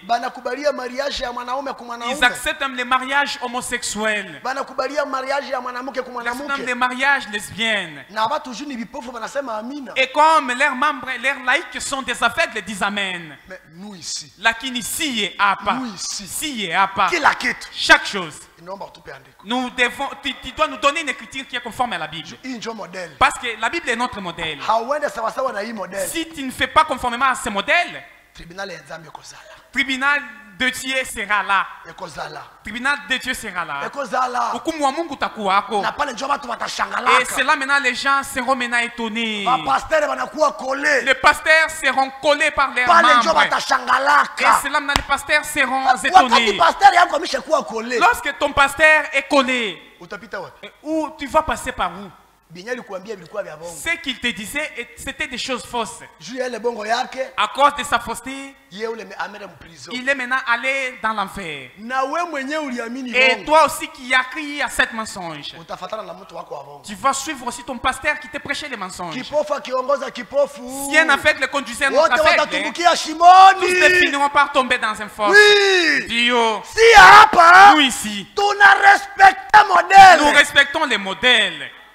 Nous ne nous inquiétons pas même de la provenance du prédicateur. Ce que nous inquiétons ici, c'est les modèles. Et notre modèle, c'est les Écritures. Quoi qu'il est venu de quelle bourse? Une fois, nous écoutons que ce qu'il dit, ce sont les Écritures. Nous ponctuons en disant merci Seigneur. Merci la grande œuvre que tu as accomplie, Seigneur. Dieu est fidèle. Il veille sur son peuple et son épouse. Son espérance est dans la parole. Amen. Amen. Nous sommes des enfants, il est écrit. Dans toutes choses, nous disons seulement il est écrit.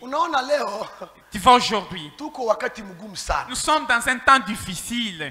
Dans un temps difficile. Le gouvernement, quand il finit à fabriquer son monnaie, ils écrivent là-dessus. Les contrefacteurs est puni de servitude pénale. Na contrefacteur naye. Et les contrefacteurs aussi, quand il finit à faire aussi ses faux billets, lui écrit aussi. Les contrefacteurs, et c'est lui qui aurait fait ça. Et puni de servitude pénale.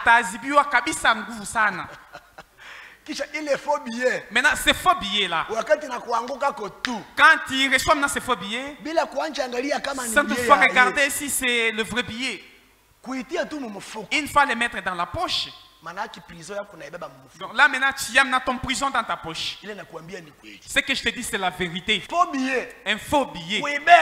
Une fois tu reçois un faux billet, même si tu connais, même si tu ne connais pas, et une fois tu prends un faux billet, une fois que ce billet est dans ta poche, là tu as déjà une prison avec toi. Qu'est-ce que tu ne connais pas? Tu es là en ville. Et ce pantalon coûte combien? Cette chemise aussi c'est à combien? Est-ce que tu as l'argent? Tu as l'argent toi? Tu n'as pas l'argent. Tu as une prison dans ta poche. Alléluia. Amen. Là, dans tes églises dénominationnelles, ils n'ont pas la véritable parole. Ils n'ont pas la véritable parole. Ils ont leur prison. Ils ne connaissent pas ce qui mais nous, par la grâce de Dieu, par la grâce de Dieu, Dieu s'est révélé à nous. Et il nous a montré la véritable parole. Et aujourd'hui, nous marchons avec certitude. Nous n'avons pas des inquiétudes. Nous n'avons pas des inquiétudes. Aujourd'hui, nous avons la certitude. Sachant que n'importe quelle heure le Seigneur reviendra. Et quand il reviendra, il n'y a pas d'autres personnes qui ont. Si ce n'est que nous. Ce que je te dis, c'est Amen. L'enlèvement est la réalité. L'enlèvement, ce n'est pas un rêve. Comme tu as déjà eu la grâce de recevoir ces messages. Remercie Dieu. Remercie Dieu. Et dis Père. Il t'a plu. Il t'a plu. Tu m'as considéré comme ton épouse. Dis merci Seigneur, que tu sois loué. Que Dieu soit loué. Je me réjouis une fois que je vois les anciens derrière moi. Ce sont les anciens qui ont des masses. Ils sont arrivés quand il y avait encore tant de terre là-bas. Je vois, ils dansent vraiment. Jusqu'au tel point que moi, si j'entre en esprit, mon père doit. Si tu es racheté, pour les racheter, on ne peut pas même te dire que danser. Celui qui a été racheté, une fois, il regarde là où le Seigneur l'a tiré. Amina. C'est toi seul qui va t'élever de ta chaise. L'Écriture dit, lorsqu'Israël a traversé la mer Rouge, Amen. Lorsqu'Israël avait vu maintenant les miracles que Dieu avait accompli pour eux, la sœur Myriam avait pris son tambourin. Elle a commencé à jouer, elle a commencé à danser. C'est parce que elle connaissait où le Seigneur l'avait tiré. Alléluia. Amen. Bien-aimé, lorsque l'arche était revenue au camp, oh Seigneur, comment est-ce qu'on te fait louer Dieu? Comment est-ce qu'on te fait danser pour Dieu? Ce n'est plus encore le temps d'appeler les gens. Venons à la prière, allons à la prière. Allons à la prière. La vie de la prière. C'est une vie des Élie. Amen. Toi, tu n'as pas cette charge à ton cœur. Là, tu n'as pas l'enlèvement. Je te dis, tu n'as pas l'enlèvement. Ce n'est pas dire que je vais dire. Mais je te dis déjà que tu n'as pas l'enlèvement. Aujourd'hui, c'est lui qui connaît ce que nous sommes. Là, il est déjà connecté. Frère Frank mletaye prosha na sema. Le frère Frank dans sa prédication wakati tunakaribia dit, lorsque la personne n'a pas la charge de la prière dans son cœur,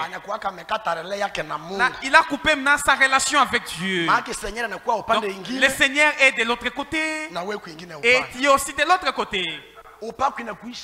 Tu n'as plus l'onction. Tu es resté sec. Mais quand tu as une vie de prière, là tu marches et tu te sens. Que le Seigneur revienne. Que le Seigneur revienne. Que le Seigneur revienne. Que le Seigneur revienne. À chaque temps, tu te sens être prêt. Mais quand tu n'as pas la vie de prière, tu peux même t'asseoir. Où tu es assis. Celui qui est là à côté de toi, ton prochain, il peut dire Amina. Parce que toi, tu n'as pas d'onction. Tu vas maintenant les regarder avec des yeux féroces. Regarde avec les yeux féroces. Pourquoi? Parce que là, tu es surpris. Cette église n'est pas l'église catholique. Ce n'est pas l'église catholique. Ici, c'est le message de l'ère. C'est le message des rachetés. Pour les gens qui sont rachetés. Je vous ai dit. David dit. Nous sommes sauvés. Comme l'oiseau qui s'est échappé des oiseaux. L'oiseau qui s'est échappé. Si cet oiseau s'est échappé ici à Kalemi, donc il peut quitter ici pour arriver à Uvira pour se reposer maintenant. Et une fois se regarder, c'est vrai, je me suis échappé. C'est vrai. Vous allez le retrouver là en train de dandiner, en train de danser. Et nous sommes aussi échappés aussi. Amen. Nous sommes échappés aussi des religions. Dans des religions, les gens souffrent cruellement. Là-bas, c'est rien que la louange. Là-bas, c'est les louages. Pour que tu puisses faire maintenant ton mariage. Dans ton propre église, dans ta propre église, oui. Dans l'église auquel tu t'es fait baptiser, que tu es choriste dans cette église, et tu donnes même ton offrande dans cette église, tu donnes même ta dîme dans cette église. Mais pour que tu viennes t'inscrire pour les mariages, on va te donner une facture. $25. S'il n'y a pas ces $25, tu ne peux pas contracter ton mariage dans ton église. Que tu sois l'enfant de l'ancien, il y a une facture. Et c'est une église de louage. Et pour que tu sois baptisé, on t'étend une facture. Là, tu donnes d'abord $5 pour être baptisé. Mais pour nous ici, il est écrit: donnez gratuitement parce que vous avez reçu aussi gratuitement. Amen.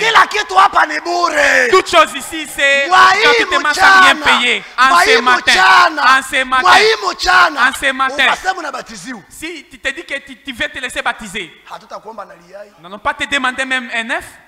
On ne va pas te demander même une bougie. On ne va pas même te demander de l'argent. Nous allons te donner gratuitement. Parce que nous aussi, nous avons reçu gratuitement.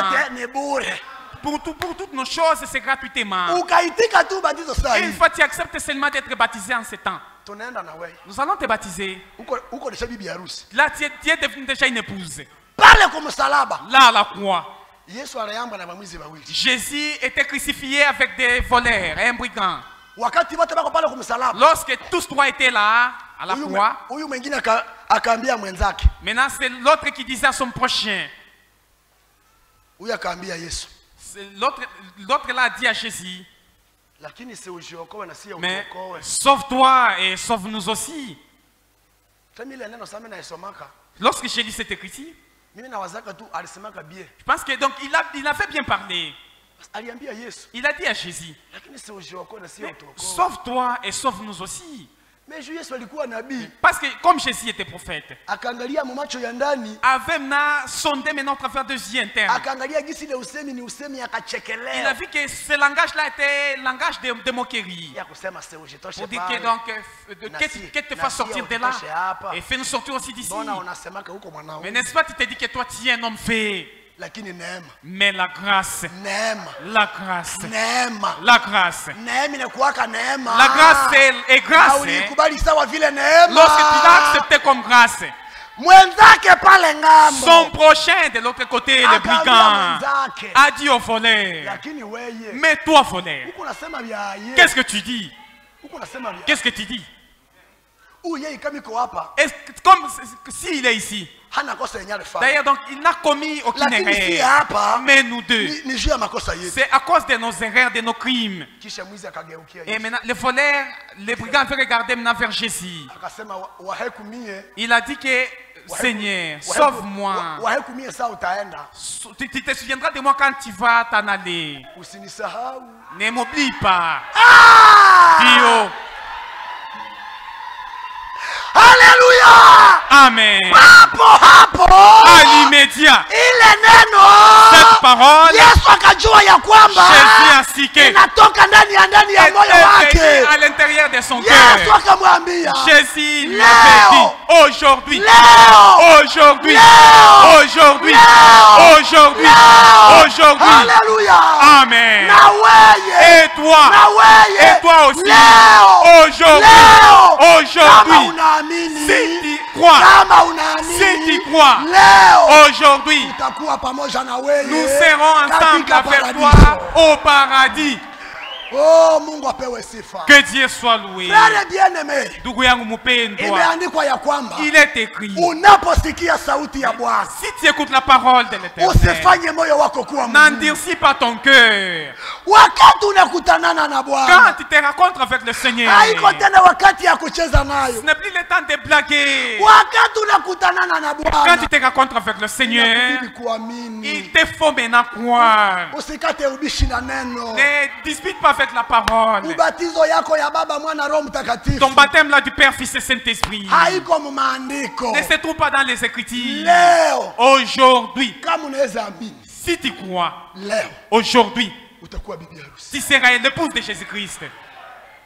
Mungu atusaidie. Que Dieu nous aide. Hapa ku verset 41 Au verset 41, makumi nne na moja, inasema hivi: il dit ceci: nao waliopokea neno lake kwa furaha ceux qui acceptèrent sa parole avec joie wakabatizwa. furent baptisés. Amen. Amen. Andiko haiseme L'Écriture ne dit pas waliopokea neno kwa furaha wakaenda kumlomba, ceux qui acceptèrent cette parole avec joie étaient partis maintenant les demander. au andiko haiseme L'Écriture n'a pas dit waliopokea neno kwa furaha wakaandikiwa mkae ya ceux qui kanisa. acceptèrent la parole avec joie ont été maintenant inscrits dans les livres de l'Église. No, Hapana. waliopokea neno kwa Ceux qui furaha acceptèrent sa parole avec joie wakabatizwa. furent baptisés. Haleluya. Amen. Na wewe leo Et toi aujourd'hui, kama unapokea hii neno kwa si tu reçois cette furaha, parole avec joie, ubatizwe. que tu sois baptisé, Imeandikwa ya il kwamba est écrit anayeamini à celui qui na croit et kubatizwa se laisse baptiser, ataokolewa, il sera sauvé. asiyeamini Celui qui ne croit pas, il sera atahukumiwa. condamné. Ukakatala vya leo, Si tu refuses aujourd'hui, unangoya hukumu. tu attends maintenant ton jugement. Ukaamini vya Si tu leo, crois aujourd'hui, tu umeokolewa. es sauvé. Haleluya. Amen. Bwana apewe sifa sana. Que le Seigneur soit loué. Nao waliopokea neno lake kwa furaha Et ceux qui acceptèrent sa parole avec joie wakabatizwa, furent baptisés. na siku Et ile en ces jours-là, wakazidishwa watu kama 3,000. le nombre de disciples s'augmenta d'environ 3000 âmes. Dio, 3,000 personnes 3000 personnes wakaingia mumai. étaient baptisées dans l'eau. Ndio modeli ya mtakatifu. C'est ça le modèle de saint. Na Jimmy huyu Et même notre frère Jimmy, na mimi nikakuwa wa 3003, 3001. je suis devenu aussi de 3001. Na wewe uko wa 3002. Puis aussi de 3002. Na wewe leo Et toi aussi aujourd'hui, ukuwe wa 3003. toi aussi 3003. Ah. Dio, Uko na reference mu maandiko. tu as maintenant une référence dans les Écritures. Bwana atusaidie sana. Que le Seigneur nous Na aide tuwezeshe. et qu'il nous fasse réussir. Sasa utaanja sema, Et là, tu peux dire, mimi mwenyewe nishabatiziwa. moi qui avais été déjà baptisé, Nitabatiziwa tena. est-ce que je peux me faire rebaptiser pour la deuxième fois? Saa zangu zinaisha. Mes minutes sont épuisées. Nabakia tu na 5 minutes. Je suis resté qu'avec 5 minutes seulement. Ukisoma kitabu ya Matendo ya Mitume Tu lis dans le livre des Actes des Apôtres chapitre 4. kipindi yake ya 19 Actes des Apôtres chapitre 9. utakuta Matendo ya Mitume kipindi ya 19 Actes des Apôtres chapitre 19. shairi yake ya kwanza. Son premier verset. Unaweza shuka hata mpaka unamaliza pale. Descendre terminé. Utakutana pale penye balibatiziwaka Vous tena. allez retrouver qu'il y avait des personnes qui s'étaient fait encore rebaptiser. Dio. Donc ukakutanana na ba frappere. Donc, si tu te croises avec des frappeurs, Bana kudanganya mupirate ya ubatizo. ils te trompent au faux baptême. Bana kubatiza mubatizo moya hivi yabo yabo. Ils te baptisent dans leur propre baptême. Wakati unakutanana na ya kweli. Et quand tu te rencontres maintenant avec un véritable baptême, Sawa hii yetu tumekupatia comme le leo. baptême qu'on vient de te dire aujourd'hui, Naomba kuachana na ile. il te faut maintenant te débarrasser de ces baptêmes Unapokea ubatizo. et pour recevoir maintenant le véritable baptême. Na Mungu atakubariki. Et Dieu te bénira. Usianje sema Ne dis vitawezekana. pas est-ce que cela sera possible. Si je croyais, mais moi je vends des liqueurs fortes chez moi. Et ne dis pas ça. Dieu prendra soin de toi. Dieu veillera sur toi. Dieu ne somnole. Dieu veille pour ses siens. Même si les épreuves du surgissaient. Je vous avais dit, toute chose qui a toujours eu un début a toujours eu une fin aussi. Quoi que tu aies une veuve, ce n'est pas toi la première veuve. Il y a eu d'autres veuves, d'autres fois, qui sont mères, qui sont morts et qui combattaient pour la foi. Être veuve, cela ne suffit pas à la fin. Non. Tu peux être veuve et tu sers Dieu. Oui. Moi, comme vous me voyez là, j'étais orphelin. Dans des années passées, ma femme était morte. Elle m'avait laissé au moins 8 enfants. On était là dans l'hôpital. Et ma femme m'avait dit que je meurs. C'est que tu dis là, tu les as tirés où? Et elle m'a dit que j'ai déjà vu mon voyage. Garde très bien les enfants. Dieu te payera de fait que tu vas garder ces enfants. Quand c'était maintenant 0h59, elle avait rendu l'âme. On avait bougé la personne. On avait bougé la personne. J'avais appelé le médecin. Elle est déjà morte. Mon frère. Un jeune homme tel que notre frère Jimmy. Je suis resté sans femme, ma femme était morte. Et il n'y a pas eu même des enquêtes. Oui. Et toi, les jours viennent que ta femme sera morte.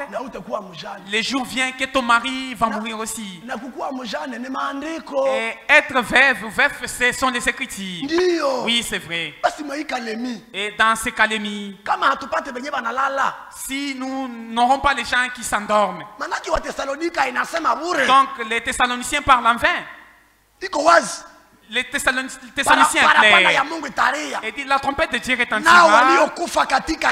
Et les morts en Christ ressusciteront premièrement. Cette écriture doit s'accomplir. Oui, frère. Et d'ailleurs, et mourir c'est très bien. Oui. Parce que ceux qui meurent, ils ont des choses que nous n'avons pas. Oui, frère. Si on considérait notre frère Alimas, lorsqu'on arrivera de l'autre côté, on aura lui posé la question.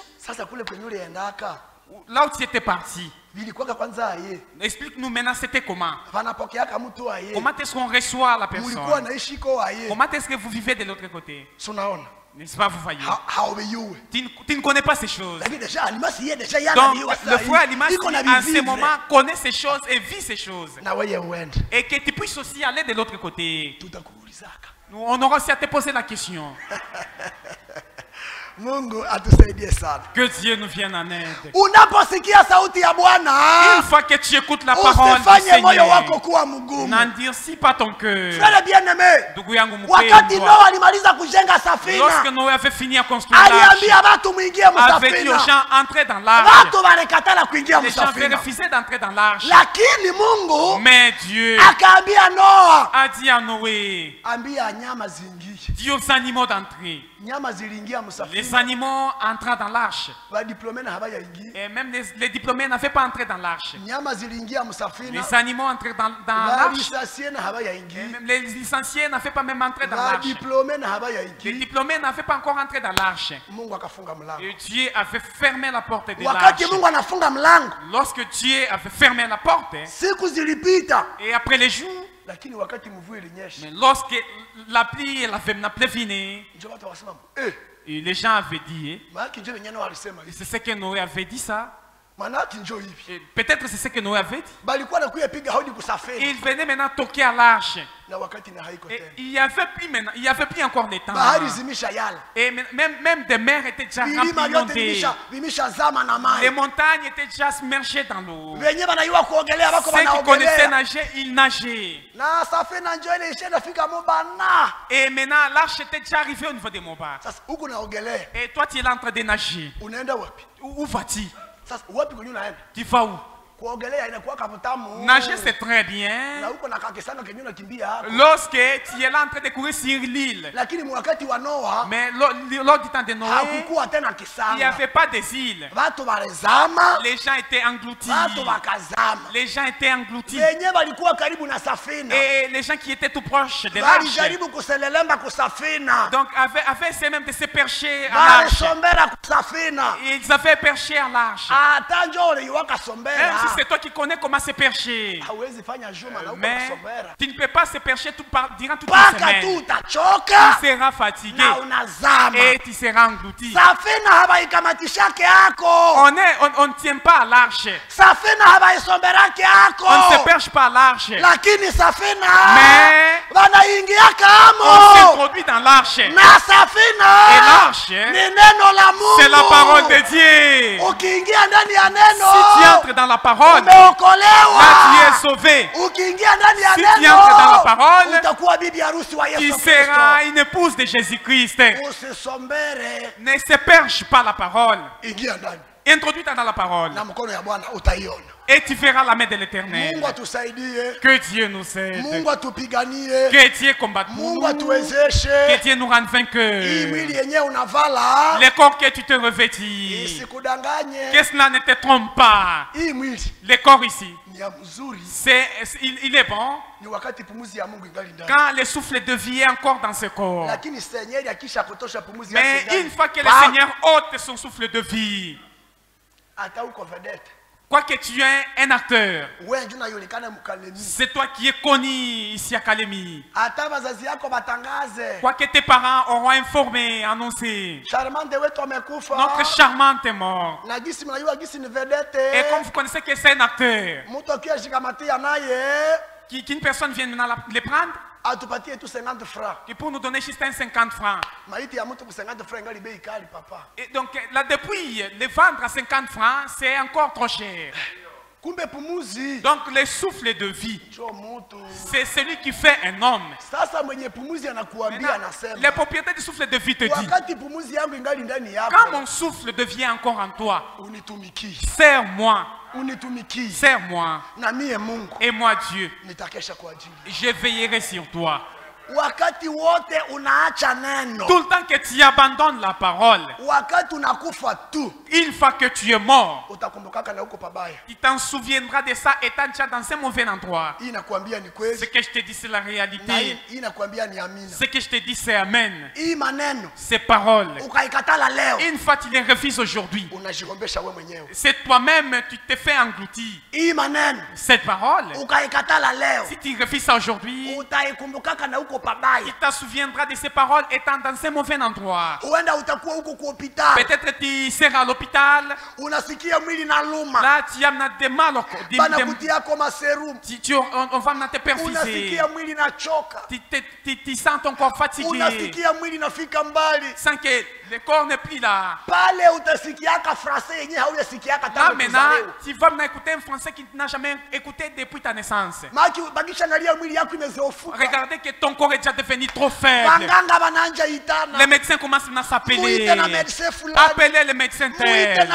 Appelez les docteurs tel. Ils monteront là maintenant, vont contourner ton lit. Là tu es là, allongé. Là ils pensent que tu ne connais pas même le français. Là il ne peut pas même parler en français. Il ne peut pas même parler en swahili. Là, il pense que tu n'es pas érudit. Personne ne va arriver, il te regarde. Mais comment est-ce qu'il est devenu ainsi? Là maintenant, il parle en français. Que tu n'as jamais entendu depuis ta naissance. Te dit, apa inakuwa sasa vya hatari sana. Apa binakuwa sasa vya hatari, binakuwa nguvu. C'est français là. Lorsqu'on te parlera c'est français. Quand peut-être tu seras en général. Cette voix ici de Jimmy. Tu l'écouteras encore. Te dire. Tu es mort. Mais le jour-là, quand tu étais réuni, j'avais envoyé mon serviteur. Et tu étais là. Mais tu n'avais pas écouté les paroles que je lui avais données comme charge. Et comme tu es mort, ça n'est fini pour toi. Après, maintenant, le diable enverra maintenant ses messagers qui viendront maintenant te prendre. Tu ne mourras pas sans toutefois les voir. Tu les verras venir. Tu commenceras peut-être à bouger les mains. Maintenant à confiser. Si tu te souviens des paroles que je te parle ce matin, il n'y aura plus maintenant de temps. Comme c'est encore aujourd'hui, il est écrit la mort d'un croyant est précieuse. Alléluia. Amen. Toi qui as déjà reçu la parole, si tu mourais aujourd'hui, là tu n'as rien perdu. Tu n'as rien perdu. Celui qui aura peur, c'est celui qui mourra sans toutefois croire. Quand il est encore aujourd'hui, c'est ton temps maintenant. Actes des apôtres 22. Nous terminons. Il dit ceci. L'écriture dit comme un homme. Actes des apôtres chapitre 22. Il dit ceci.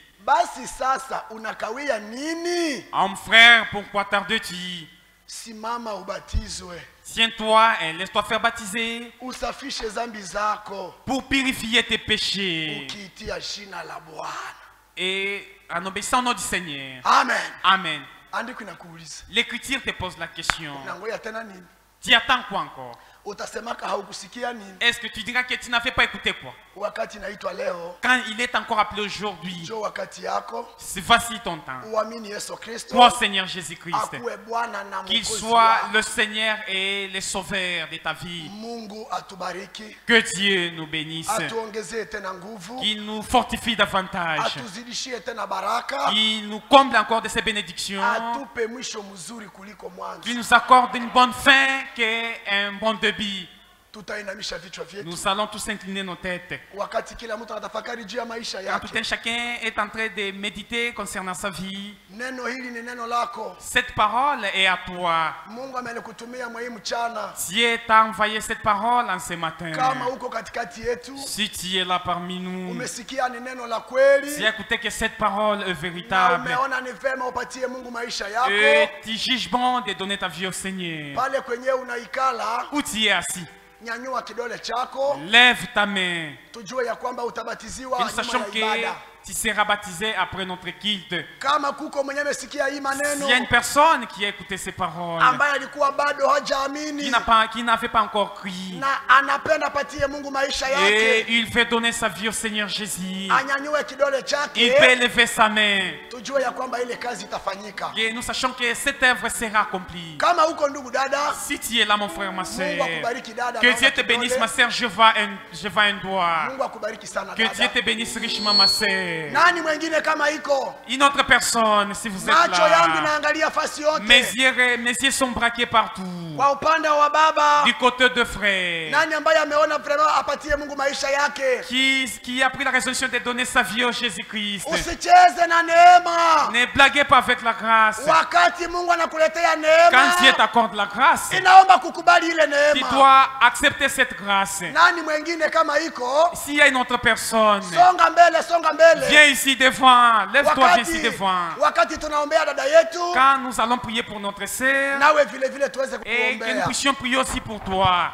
Kama mwingine iko, s'il y a une autre personne, tunakuachia wakati. Nous t'accordons les temps. Usiseme bali fanya Ne haraka dis pas haraka. qu'ils étaient pressés. Neema inaitiwaka neema.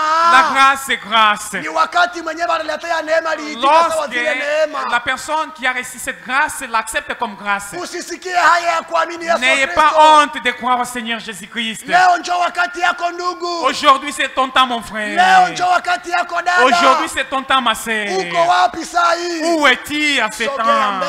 Viens ici devant. Wakati tunaombea huyu dada. Quand nous allons prier pour cette sœur et que nous puissions aussi prier pour toi. Kama uko, si tu es là, tunakuachia wakati. Nous t'accordons le temps Usonge mbele kwa ajili d'avancer, d'être ici devant pour être baptisé. Kwa upande wa baba. Du côté de frère. Nani mwingine? Qui une autre personne. Kwa upande wa mama. Du côté de sœur. Hata huko juu. Même si tu es là au-dessus. Kama kuna tu es mwingine. au balcon. S'il y a une autre personne. Asonge basi mbele. Il puisse avancer ici devant. Tuweze kuomba pamoja naye. Pour que nous prions ensemble avec lui. Tuweze kuomba Mungu. Que nous prions Dieu. Mungu akuwezesha atakuwezesha. Que Dieu te comble de ses bienfaits. Mungu atakupigania. Dieu combattra pour toi. Mungu atakesha kwa ajili yako. Dieu veillera sur toi. Mungu akubariki ndugu. Que Dieu te bénisse mon frère. Mungu akubariki sana. Que Dieu te bénisse richement. Hakuna mwingine. Il n'y a pas une autre personne. Neema ni mbele yako leo. La grâce est devant toi aujourd'hui. Hakuna mwingine. Il n'y a pas une autre personne. Kama kuko mwingine. S'il y a une autre personne. Ni wakati yako hatuna haraka. Voici ton temps, nous ne sommes pas rapides. Kama uko tayari kupokea neno. Si tu es prêt pour recevoir la parole. Uko tayari kubatiziwa. Tu es prêt pour être baptisé. Sogea hapa mbele tuombe pamoja nawe. Avance ici devant pour que nous prions ensemble avec toi. Mungu baba yetu ni mwaminifu. Si notre Père est fidèle. Mungu baba yetu atakupigania. Si notre Père combattra pour toi. Mungu baba yetu atakesha kwa ajili yako. Si notre Père veillera sur toi. Hakuna mwingine. Il n'y a pas une autre personne. Wakati tunaomba. Et quand nous prions. Tutaomba Mungu. Nous allons prier Dieu. Sibi Mungu yeye mwenyewe. Afin que Dieu lui-même aweze kushughulikia nafsi zake. Puisse prendre soin de ces âmes. Ambazo zimekubali mai mchana. Qui ont accepté ce matin. Kuweza kumwamini akuwe Bwana wao. De croire à lui pour qu'il devienne leur Seigneur. Wakati tunaomba. Et quand nous prions. Nitaweza kuomba Mungu. Et moi je vais prier Dieu. Mungu baba yetu. Dieu notre Père. Naamini ya kwamba unaweza, naamini ya kwamba unatenda. Je crois que tu peux tout, je crois que tu agis. Haujawahi kubadilika. Tu n'as jamais changé. Ungali yule jana leo na hata milele. Tu es le même hier aujourd'hui éternellement. Tazama ndugu na dada ambao wamekubali mchana wa leo kukuamini. Le frère et la sœur qui ont crié à toi ce matin. Uwakubali kama vile wana wako. Agrée-les comme tes enfants. Uwasamehe kwa yote ambayo wameweza kuyatenda. Pardonne-les de tout ce qu'ils ont fait. Yote yaliyo kinyume cha mapenzi yako. Tout ce qui était contraire à ta parole. Zako ziwe juu yao. Que ta grâce soit sur eux. Uwapiganie Baba. Combat pour eux, Seigneur. Uwajie msaada. Sois pour eux un aide. Mipango yote ya shetani juu yao. Et que tous les programmes de diable sur eux. Mjina la Yesu Kristo ishindwe. Itoweke na ikatiliwe mbali nao. Que cela puisse rejeter loin d'eux. Ubariki kanisa hili. Bénis cette église. Ubariki wachungaji. Bénis les bergers. Ubariki wote wanaofanya kazi yako mahali hapa. Bénis tous ceux qui te servent dans cette église. Uwejibu kwa ajili ya mahitaji yao. Que tu sois une réponse à leurs requêtes. Ukingo wako Baba uonekane kwa ajili yetu. Que ta sûreté puisse se manifester pour nous. Zaidi sana Baba ututayarishe kwa ajili ya ujio wako. Et depuis Seigneur, prépare-nous pour ton avènement. Tunajiachilia kwa mikono yako. Nous recommandons entre tes mains. C'est au nom de notre Seigneur Sauveur Jésus-Christ. Amen. Amen. Mungu awabariki. Que Dieu vous bénisse. Amen. Amen. Basi tunaachana. Et nous séparons. Na Mungu awabariki wote ambao wananishughulikia kwa njia mbalimbali. Et que Dieu vous bénisse. Vous tous vous avez pris soin de moi dans de différents moyens. Niko nakula vizuri, mimi nalala vizuri. Je m'endorme correctement et je me suis aussi nourri correctement. Jana tuliweza kutembelea dada alituinvite kwake. Hier on avait visité la sœur qui nous avait invités chez lui.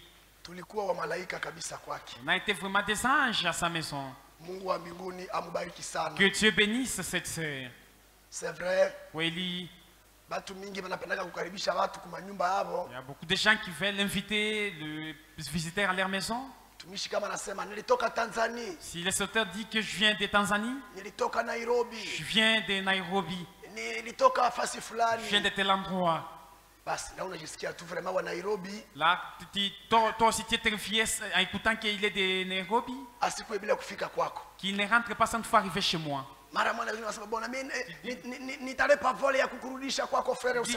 Mon frère, ne t'inquiète pas, je vais te payer un billet pour rentrer chez toi. Que Dieu vous bénisse richement. Et tout ce que tu fais pour l'honneur de Dieu. Et cette action sera payée par Dieu. Et que Dieu bénisse le berger qui m'ont accueilli. Ils ont accepté que je puisse me décharger de la charge que j'avais au cœur. Que Dieu céleste le bénisse.